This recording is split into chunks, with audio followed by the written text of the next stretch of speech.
우리는 과연 우주의 탄생을 어떻게 알았을까요? 우리 인류가 우주의 탄생을 어떻게 알게 되었는지 생각해 보신 적이 있으신가요?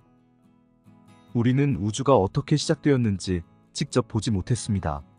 그런데 어떻게 우리는 우주의 탄생에 대해 알 수 있었을까요? 지금부터 시작하겠습니다. 우주의 탄생, 빅뱅. 우리는 빅뱅 직후의 일을 직접 관측한 적이 없습니다.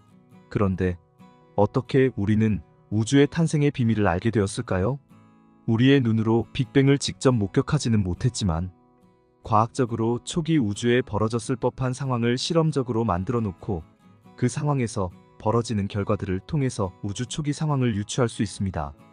그렇다면 무엇을 근거로 우주의 탄생에 대해 유추할 수 있었을까요? 빅뱅의 발견. 빅뱅 이론은 아인슈타인의 중력 방정식으로부터 시작했습니다. 이는 시공간이 중력으로 인해 휘어진다는 것을 수학적으로 보여주고 있는데요. 이 아인슈타인의 방정식은 수축과 팽창 등 변화하는 우주가 자연스럽다는 것을 말해주고 있습니다.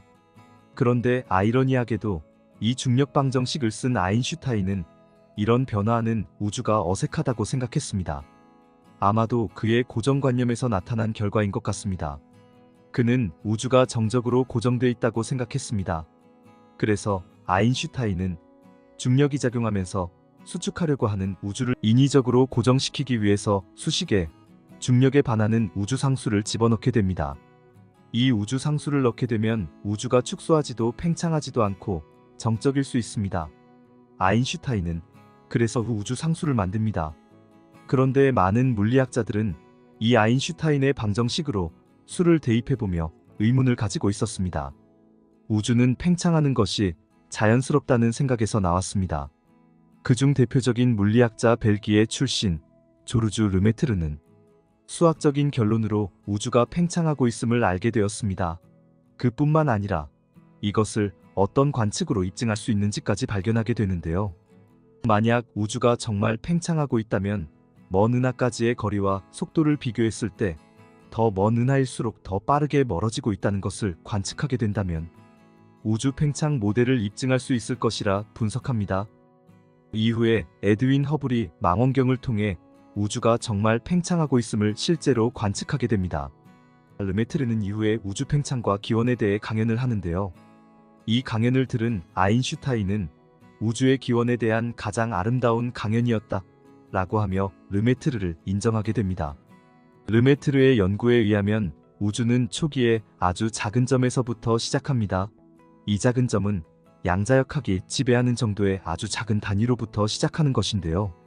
지금 우리가 보는 우주는 너무도 거대하지만 팽창하고 있는 우주를 거꾸로 쭉 거슬러 가면 정말 높은 밀도의 작은 양자역학의 스케일부터 시작합니다. 이는 르메트르가 썼던 논문의 제목으로부터도 알 수 있습니다. 그 논문의 제목은 양자역학의 관점에서 바라본 우주의 기원입니다. 여기서 르메트르는 초기에 우주는 밀도가 더 높았을 것이고 그렇기 때문에 우주가 더욱 뜨거웠을 것이라 말합니다. 그렇게 거슬러 올라가면 광활한 우주가 한 점에 모든 물질과 에너지가 응집된 초고농도 에너지였을 것이다 말하며 그 당시 이 점을 원시원자라 표현했습니다. 그 원시원자가 불완전함을 견디지 못하고 어떤 시기에 팽창하기 시작했고 그것이 지금의 우주가 되었습니다. 빅뱅 이전의 우주. 그렇다면 빅뱅 이전의 우주는 어떠했을까요? 빅뱅 이전의 우주는 시간과 공간이 존재하지 않았습니다. 빅뱅이 일어난 이후부터 모든 시간과 공간이 시작된 것입니다. 물리학적으로는 빅뱅 이전의 우주를 정의할 수 없기 때문에 빅뱅 이전의 우주는 어떤 일이 있었을까? 라고 하는 질문은 불가능합니다. 지금 우리가 알고 있는 빅뱅 이론도 빅뱅 이후에 대해서만 이야기하고 있습니다. 그러나 수학적으로는 빅뱅 이전을 예측해보기도 합니다. 빅뱅 이후 생겨난 것들. 우주가 팽창하면서 그만큼 그 부피가 넓어지면 반대로 우주를 채우고 있는 물질과 에너지의 밀도는 옅어집니다. 예를 들어 우주가 10배로 길어지면 부피는 10의 3제곱, 1000배가 증가합니다. 그렇게 되면 그 부피를 채우고 있는 그 물질의 밀도는 반대로 1000배가 옅어집니다. 이렇게 물질의 경우에는 밀도, 즉 부피가 증가하는 만큼 길이의 세제곱의 반비례해서 줄어듭니다. 그런데 우주를 채우고 있는 빛의 밀도는 그렇지 않습니다. 물론 부피가 느는 만큼 빛의 밀도는 줄지만 그와 동시에 부피가 늘어나면서 빛의 파장은 길어지게 됩니다. 이를 보면 알 수 있는 것은 과거의 우주는 물질보다 빛이 우주를 가득 채우고 있었던 시기도 있었다는 것을 알 수 있습니다. 그러다가 우주가 계속해서 팽창함으로 물질의 밀도는 옅어지면서 자연스럽게 물질과 빛이 퍼져나가게 되면서 물질이 좀 더 우세한 지금의 우주가 된 것입니다. 양성자들이 서로 전자랑 합체하면서 양성자 하나, 전자 하나로 이루어진 수소가 만들어지는데요. 양성자 2개, 중성자 2개가 필요한 헬륨도 만들어집니다. 이런 빅뱅 직후에는 이렇게 핵융합이 가능했을 것임을 물리학적으로 예측하고 있습니다. 이것을 우리는 빅뱅 핵융합이라고 부릅니다. 이 이론을 근거로 우리 우주의 수소의 함량과 헬륨의 함량이 어느 정도로 채워져야 할지를 계산할 수 있게 됩니다. 이론적으로 계산했을 때 우리 우주를 채우고 있는 수소와 헬륨의 질량비는 3대1입니다. 그런데 놀라운 사실은 실제 우리가 지금 관측하고 있는 우주의 질량비가 3대1이라는 것이 밝혀졌습니다. 이 이론이 실제 관측으로 증명된 것이죠. 우리는 이렇게 이론과 실관측 사실을 통해 우리 우주가 빅뱅으로부터 탄생했다는 사실을 알 수 있습니다. 그렇다면 우리는 빅뱅 직후의 우주를 실제로 관측할 수 있을까요? 우리가 우주를 관측하기 위해서는 빛이 필요합니다.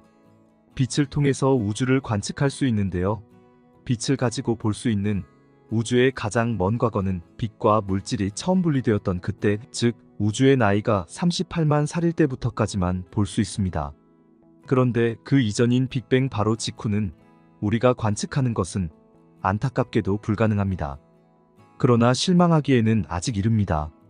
우리는 빅뱅 직후와 유사한 초고에너지 상태를 인공적으로 만들 수 있습니다. 아주 작은 입자를 광속에 가깝게 가속시켜 서로 충돌시키는 강입자 충돌기, 하드론 콜라이더라고 하는 실험 장치가 있습니다. 이 장치에다가 작은 입자들을 광속에 가깝게 가속시켜 충돌시키면 전자나 양성자같이 비교적 덩치가 큰 입자들도 쪼개집니다. 그렇게 큰 입자들이 쪼개지면서 구성을 이루고 있던 작은 요소들이 튀어나오게 됩니다. 이것을 빅뱅 직후 초기 우주에 대입시켜보는 것입니다. 초기 우주는 좁은 공간에서 높은 온도로 끓고 있었습니다. 그만큼 물질끼리의 충돌도 자주 일어났을 것입니다. 그렇게 그 상태를 입자 충돌기로 만들어주고 이를 통해 나온 작은 부산물들로 우주가 가득했음을 추측해 볼 수 있는 것입니다. 물리학에서 측정 가능한 가장 작은 길이 단위. 빅뱅 직후는 관측이 불가하지만 그렇다면 물리학으로는 빅뱅 이후 어느 정도부터 측정이 가능할까요? 물리학에서 측정 가능한 제일 작은 길이 단위를 플랑크 길이라고 합니다. 이 플랑크 길이를 광속으로 돌파할 때 걸리는 시간을 플랑크 시간이라고 하는데요. 빅뱅 직후 측정 가능한 가장 작은 시간은 10의 마이너스 43초가 흐른 이후입니다. 그때 나타나게 된 우주를 구성하는 4가지의 힘이 나타나는데 중력과 전자기력, 그리고 강한 힘과 약한 힘입니다. 이 4가지 힘이 기본이 되어 우주가 구성되게 됩니다. 그렇다면 이러한 힘들은 어떤 역할을 할까요?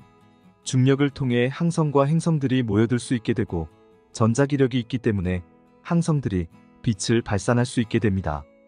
강한 힘과 약한 힘은 핵력이라고도 하는데요. 양성자들이 서로 모여있게 한다거나 원자가 방사성 붕괴를 할 때 발생되는 그런 효과에 작용하게 합니다. 초기 우주의 역사는 너무나 빈번한 입자 충돌로 인해 안정적인 덩치 큰 입자로 오래 살 수 없었습니다. 뭉쳐지려고 하면 충돌하고 산산조각이 나는 일들을 반복하다가 우주가 조금씩 팽창하고 온도가 내려가면서 밀도가 낮아지고 충돌하는 횟수가 줄어들면서 안정을 되찾게 되는 것입니다. 이렇게 세월이 흘러 오늘 우리가 보는 광활한 우주가 된 것입니다. 우주는 지금도 계속해서 팽창하며 더욱 더 광활해지고 있습니다. 다음 영상에서는 더욱더 흥미로운 우주 소식을 가지고 돌아오겠습니다. 영상을 시청해주셔서 감사합니다.